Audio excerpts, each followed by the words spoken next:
Everyone says they want happiness. Entire industries are built around this promise. Books, courses, luxury products, vacations, apps and therapies, all whispering, "This will make you happy." Yet strangely, the more we chase happiness, the further it slips away. Like water in your hands, the harder you grasp it, the faster it escapes. The Stoics understood this long ago. They knew happiness is not stumbled upon through chasing, nor handed to us by the world. Happiness is something you build, step by step, habit by habit, choice by choice.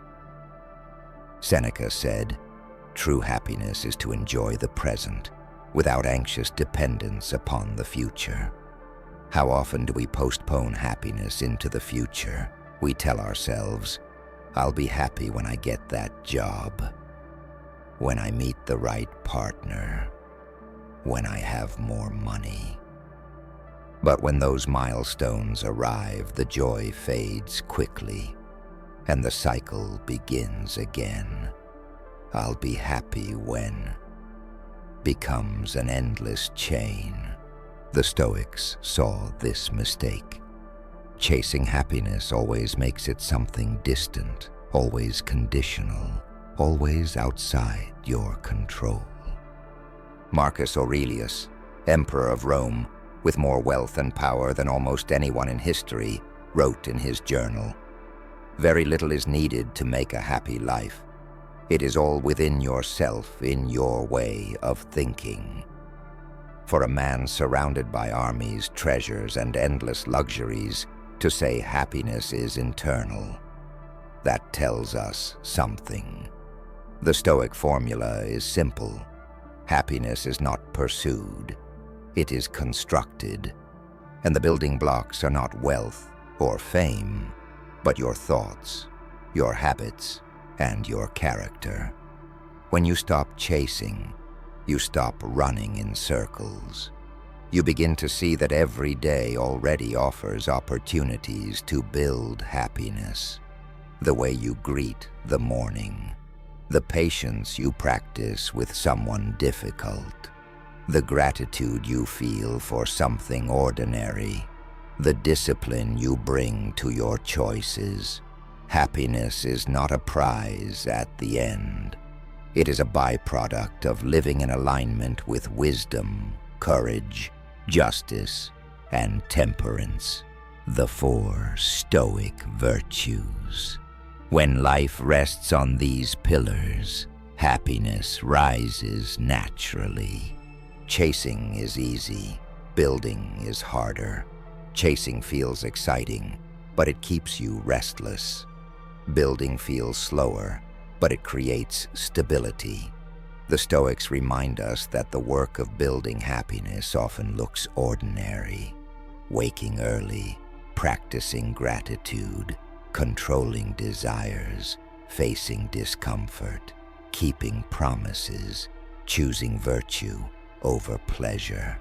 These small, steady acts don't make headlines, but they form the foundation of a life that endures change without collapse. Epictetus taught the art of control, knowing what is up to us and what is not.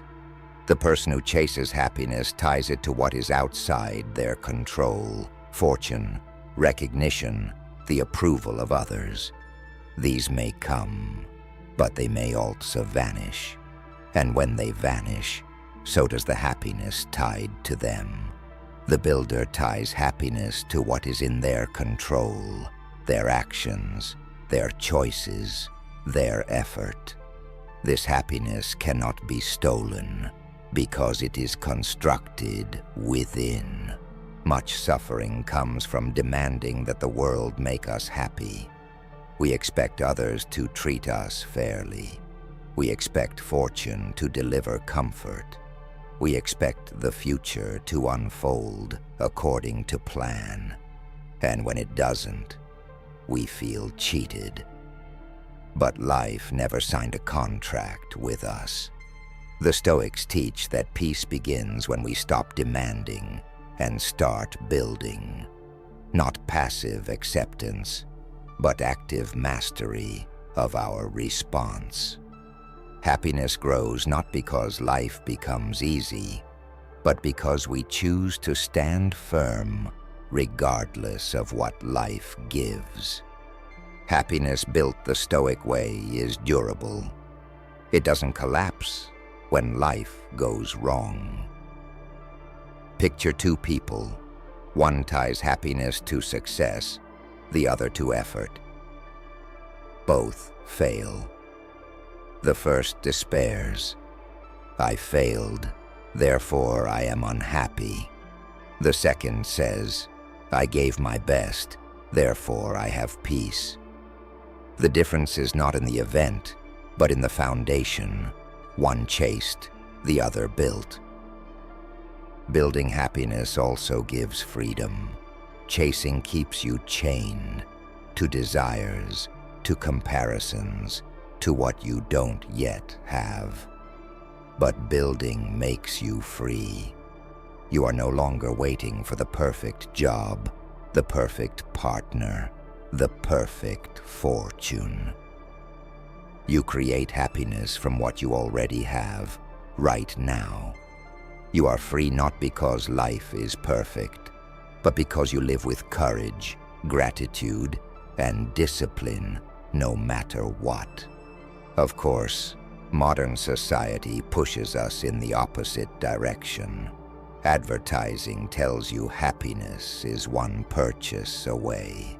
Social media tells you it's always in someone else's life. Consumer culture convinces you it's hidden in endless upgrades. The Stoics cut through this noise. They remind us, happiness is simple. It cannot be bought. It cannot be chased. It must be built. And once you see this, you can stop running, stop comparing, and begin building right where you are. Daily practice is where this truth becomes real. It's not enough to agree with Stoic quotes. The question is, can you apply them when tested?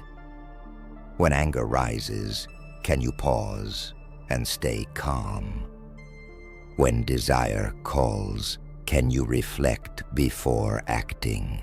When fortune shifts, can you remain steady? Every time you succeed, you lay another brick in your foundation. Slowly you build something solid, something no storm can break. And let's be clear, the Stoics did not reject joy. They laughed, they loved, they found beauty in life. They simply refused to make happiness dependent on what they could not control.